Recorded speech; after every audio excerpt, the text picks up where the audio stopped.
लक्ष्मी नारायण भगवान की जय हो। कार्तिक महत्तम 26वां अध्याय।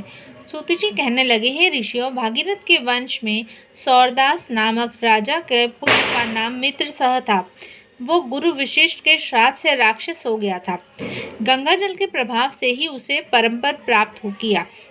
तब महर्षियों ने पूछा, हे सूत जी, गुरु विशिष्ट जी ने मित्रसह को किस कारण से श्राप दिया? कृपया करके यह कथा विस्तार पूर्वक सुनाइए। सूत जी बोले, हे ऋषियों, एक समय अत्यंत धर्मज्ञ राजा मित्रसह अपने कुछ साथियों सहित शिकार खेलने के लिए वन में गया, जहाँ पर उसने अनेक मृगों का शिकार किया। फिर भूख और प्यास से दुखित हो नदी के तट पर आया। राजा रात्रि भर वहां पर रहा और प्रातःकाल होते ही शिकार की खोज में पुनः चल पड़ा। कुछ दूर जाकर राजा ने देखा कि पर्वत की कंदरा में एक व्याघ्र और व्याघ्री मैथुन कर रहे हैं। राजा ने धनुष पर बाण चढ़ाकर उन पर छोड़ दिया। व्याघ्री बाण लगते ही तत्काल वहीं पर गिर पड़ी और थोड़ी ही देर में उसने प्राण त्याग दिया। तब व्याघ्र राक्षस रूप धारण करके अत्यंत क्रोधपूर्वक बोला, हे राजन, तुमने मेरे साथ घोर अन्याय किया है, मैं इसका बदला अवश्य लूंगा। इतना कहकर वह राजा राक्षस दुखित होता हुआ वहां से चला गया। कुछ वर्ष पश्चात राजा मित्रसह ने अश्वमेध यज्ञ किया और जिसमें अनेक ऋषि मुनि बुलाए गए। गुरु विशिष्ट ने ब्रह्मा विष्णु आदि देवताओं को विधि पूर्वक हवि देकर यज्ञ समाप्त किया और फिर स्नान करने के लिए नदी के तट पर चले गए। गुरु विशिष्ट जी के यज्ञ मंडप से जाते ही वह राक्षस, जिसकी स्त्री को राजा ने वन में मार दिया था, बदला लेने के लिए यज्ञ स्थल पर आया। वह गुरु विशिष्ट का रूप धारण करके राजा से कहने लगा, हे राजन, हम मांस खाएंगे, अतः हमारे लिए मांस बनवाओ। हम स्नान करके अभी आते हैं। इतना कहकर वह वहां से चला गया और रसोइये का रूप धारण करके मनुष्य का मांस पकाकर रख दिया। जब वास्तविक गुरु विशिष्ट जी स्नान करके वापस आए तो राजा ने सोने के थाल में सजा हुआ मांस मिश्रित भोजन उनके आगे परोस दिया।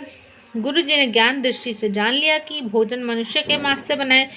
विशिष्ट जी ने क्रोधित होकर राजा को श्राप दिया, हे राजन, तुमने हमको मांस मिश्रित राक्षसों के खाने योग्य भोजन दिया है, इसलिए तुम राक्षस हो जाओ। विशिष्ट जी का श्राप सुनकर राजा ने विनय पूर्वक कहा, हे गुरुदेव, आपकी आज्ञा से ही ऐसा भोजन बनवाया है।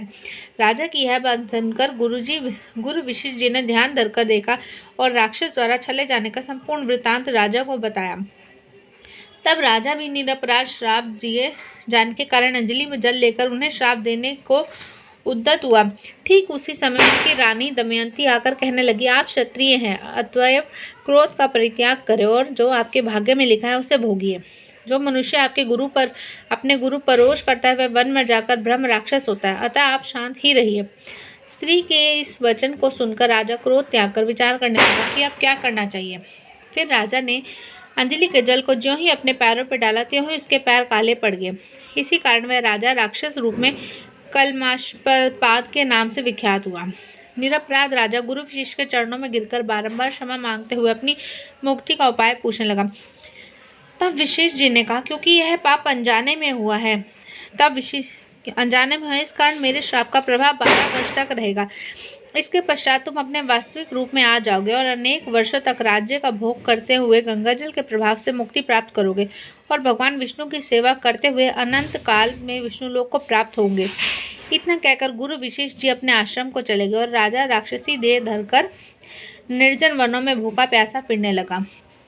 कई वर्ष तक अनेक कष्ट सहन करने के बाद वह राक्षस नर्मदा नदी के तट पर आया और वहां भी पशु पक्षी मनुष्य तथा सर्प आदि खाकर विचरण करने लगा। वहां घूमते हुए उसने एक दिन नर्मदा नदी के तट पर एक मुनि को अपनी स्त्री के साथ रमण करते हुए देखा।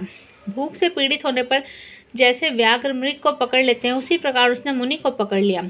मुनि की स्त्री ने जब अपने पति को राक्षस के हाथों में देखा तो वह राक्षस रूपधारी राजा से विनय पूर्वक बोली, आप वास्तव में राक्षस नहीं हैं, बल्कि सूर्य कुल में उत्पन्न मित्रसह नामक राजा है। मेरा पुत्र अभी छोटा है, अतः बिना पति के इस वन में कैसे निर्वाह करूंगी, इसलिए आप मेरे पति को प्राणदान दे दें। प्राणदान से बढ़कर अन्य कोई दान नहीं है। उस स्त्री की इस प्रार्थना से राक्षस पर कोई प्रभाव नहीं पड़ा और जैसे कोई व्याघ्र मृग के बच्चे को पकड़कर खा जाता है, वैसे ही वह राक्षस उस मुनि को खा गया। तब मुनि की स्त्री ने श्राप देते हुए कहा, तुमने मैथुन करते हुए मेरे पति को मारा, इस कारण जब भी तुम मैथुन करोगे मृत्यु को प्राप्त होगे, पुनः राक्षस योनि को प्राप्त होंगे। यह दो श्राप एक साथ सुनकर राक्षस देहधारी राजा भी क्रोधित होकर बोला, हे दुष्टे, एक अपराध के बदले में तुमने 2 श्राप दिए हैं, इसलिए तुम भी पिशाचिनी बन जाओ। इसके पश्चात वह स्त्री पिशाचिनी होगी और भूख प्यास से व्याकुल होकर उसी वन में इधर उधर फिरने लगी। इति कार्तिक महात्म 26वां अध्याय समाप्तम। बोलो श्री लक्ष्मी नारायण भगवान की जय हो।